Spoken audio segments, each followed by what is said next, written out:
Akam shoshma, choy ham ichmasdan qaq ketyapsan. Tinchlikmi o'zi bir xil payt uyga ham kelmayapsan. Eski kiyimda kelib, eski kiyimda ketyapsan. Bugun oxirgi suruk edi. Obyektni bitirib bermasam, uy egasi ishlagan pulingni bermayman deb.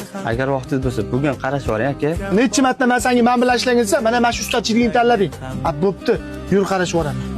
Ukam jonim ukam mana Aka, Ha?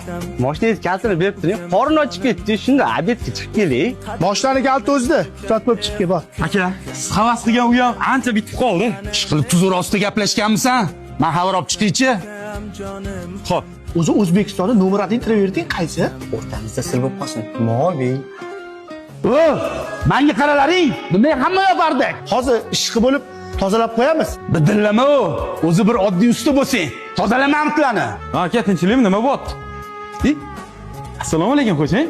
Siz bitta nima qilyapsiz? Ma'mi Iso kim bo'ladi senga? Sizga rosa maqtayotgan akam shular bo'ladilar. Bitta qorindan tug'ilgan ekansizlar-yu, lekin bir xil tarbiya olmagan ekansizlar-da.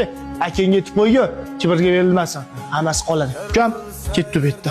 Meni nima deb aytuvding? Uy remont qilishingizdan oldin shu insonning oldiga boruvdim. Xo'jayin, oldingizga kelishimdan maqsad akam yaxshi niyatda uy ko'taryotdilar. O'shanga ozgina yordam berib turasiz deb oldingizga keldim. Xo'p, faqat bitta sharti bor. Xo'p. O'sha har doim maqtaydigan akang bilan ko'rishtirasan. O'tirib, bir mazza qilib gaplashish niyatim bor. Pulni kechqurun uyga o'tsang, beraveraman.